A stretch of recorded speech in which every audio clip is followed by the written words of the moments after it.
Hello friends, today in this video I will show you how to set the size sheet in Excel. This paper size you can very easily set in Excel. So firstly you need to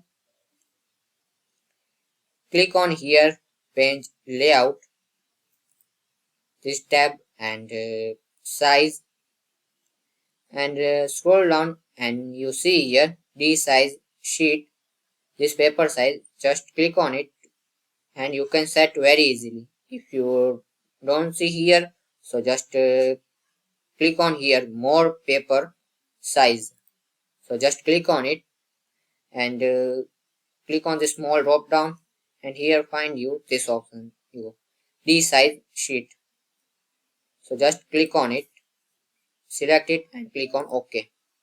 So this way you can very easily set it. So thanks for watching this video.